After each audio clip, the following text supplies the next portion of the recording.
Hello बच्चों, कैसे हो? आई होप आप लोग अच्छे होंगे और इन्जॉय कर रहे होंगे। तो आज हम एक नया चैप्टर शुरू करने वाले हैं, the raven and the fox. बहुत ही एक अच्छी पोएम है, चैप्टर नहीं है, पोएम है। तो इसको आज हम डिस्कस करेंगे कि इसमें क्या क्या है। तो आपको सामने दिख रहा होगा title, the raven and the fox. ठीक है, तो बहुत अच्छी सी पोएम है और इससे हमें कुछ सीखना चाहिए। तो चलो पहले समझते हैं कि इस कहानी में क्या क्या है पोएम में और आगे बढ़ते हैं। तो सबसे पहले हमें एक डायग्राम देखने को मिल रहा है जिसपे एक कौवा दिखाई पड़ रहा है और वो उसकी चोंच में एक टुकड़ा है और एक पेड़ पे बैठा हुआ है और नीचे वहीं पर एक फॉक्स दिखाई पड़ रही है, यानी कि लोमड़ी। ठीक है, और वो कौवे की तरफ देख रही है। और क्यों देख रही है तो हमें आगे पता चलेगा आगे कहानी में। ठीक है, आगे हम स्टार्ट करते हैं। तो हमारे सामने दिखाई दे रहा है, चलिए रीड करते हैं। तो लिखा हुआ है, mister Ravan perched upon a limb. Mister Ravan was perched upon a limb. Ravan यानी कि यहाँ पर कौवे का नाम है। वो बैठा हुआ है किस पर? किस पर बैठा हुआ है? एक डाल पर। ठीक है, तो यहाँ पर वही है कि mister Ravan was perched upon a limb, यानी कि रावण यानी कौवा जो है वो एक पेड़ पर बैठा हुआ है। ठीक है, and Renard the fox looked up at him, यानी कि यहाँ पर फॉक्स का नाम जो है रेनार्ड है, वो ऊपर की ओर उसकी तरफ देखती है। ठीक है, for the raven held in his great big beak, और उसकी चोंच में एक बड़ी सी चोंच है उसकी, और उस बड़ी चोंच में उसने कुछ पकड़ रखा है। अब क्या पकड़ रखा है? A morsel. मॉर्सल का मतलब होता है रोटी का टुकड़ा या किसी चीज़ का भी टुकड़ा हो सकता है। ठीक है, a morsel the fox would go far to seek, और वही रोटी का टुकड़ा है जिसके लिए लोमड़ी जो है वो बहुत दूर दूर तक जो है क्या करती थी, घूमती थी, यानी कि कोई ऐसा कुछ खाने को मिल जाए जिससे वो अपना पेट भर पाए। ठीक है, फिर आगे लिखा हुआ है, सैड द फॉक्स। लोमड़ी जो है वो कहती है इन एडमायरिंग टोन्स, यानी कि उसकी प्रशंसा करते हुए, क्या? My word sir Raven, you are a handsome bird. अब क्या कहती है लोमड़ी? कि तुम जो हो बहुत एक हैंडसम पक्षी हो, यानी कि खूबसूरत पक्षी हो। सच फीदर्स, ऐसे फीदर जो हैं, इफ़ यू वुड ओनली सिंग। ठीक है, यानी कि तुम्हारे फीदर इतने अच्छे हैं, इस वजह से तुम बहुत ही ज़्यादा क्या दिख रहे हो, खूबसूरत दिख रहे हो। ठीक है, अब आगे देखते हैं क्या लिखा हुआ है, if you would only sing, अगर तुम गाओगे, the bird of these woods would call you king.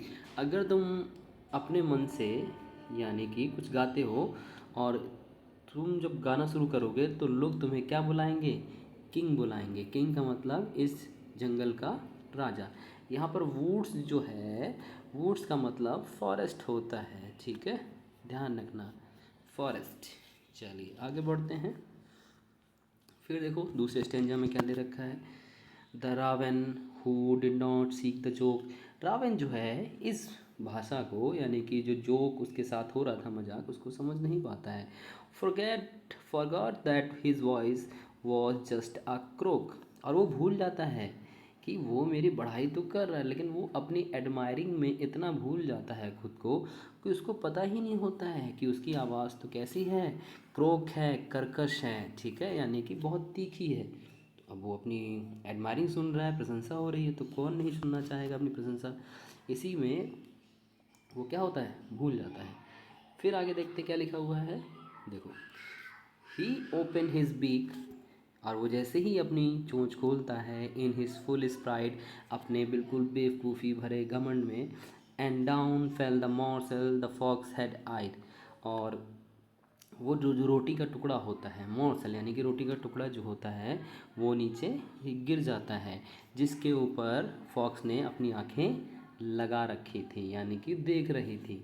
ठीक है, आगे देखिए क्या होता है, हा हा हा लाफ द फॉक्स। फॉक्स जो है हंसती है, एंड नाउ यू नो, और तुमको पता लगा, इग्नोर स्वीट वर्ड्स। ठीक है, एक मीठे शब्दों को क्या करना चाहिए, इग्नोर करना चाहिए, दैट मेक यू ग्लो जो तुमको क्या बनाता है, बहुत अंदर से खुश करता है, ग्लो करता है, यानी कि जो स्वीट शब्द होते हैं, ठीक है, स्वीट वर्ड्स होते हैं, उनको क्या करना चाहिए, इग्नोर करना चाहिए। यानी कोई आपकी अगर प्रशंसा कर रहा है तो कहीं ना कहीं उसके पीछे क्या है, कोई मतलब होता है। ठीक है, इतनी बात समझ में आई। फिर देखते हैं, pride my friend is rather and wise. ठीक है, प्राइड जो है, ठीक है, वो कभी कभी जो क्या होता है, बहुत बेवकूफ़ी भरा हो जाता है। यानी कि प्राइड यानी कि अपने ही घमंड में, अगर तुमसे किसी ने कुछ कहा और तुम उस घमंड में, ठीक है, रहने लगे, तो वो क्या हो जाएगा तुम्हारे लिए, अनवाइज हो जाएगा, यानी कि बेवकूफ़ी भरा काम हो जाएगा, ना समझी वाली बात हो जाएगी। ठीक है, I am sure I am sure this teaching is quite a surprise. और मैं इस बात से बिल्कुल निश्चित हो जाती हूँ कि ये तुम्हें जो टीचिंग है, जो तुम्हें आज सबक मिला है, क्वाइट सरप्राइज़ होगा। ठीक है, यानी इससे कुछ ना कुछ तुम्हें सीखने को मिलेगा। तो आई होप ये आपको पोएम बहुत अच्छे तरीके से समझ में आई होगी। तो इससे ध्यान रखना है, इस चैप्टर से, इस पोएम से हमें ये सीख भी मिलती है कि हमें क्या करना है, कोई अगर हमारी बढ़ाई करता है तो उसके पीछे कुछ ना कुछ छिपा हुआ है, तो उसका हमेशा ध्यान रखना है, कभी भी उस प्राइड में नहीं आ जाना है। ठीक है, चलो मिलते हैं नेक्स्ट चैप्टर के साथ, नेक्स्ट पोएम के साथ। कैसी लगी पोएम आप इसमें कमेंट करके नीचे ज़रूर बताना मुझे। बाय बच्चों।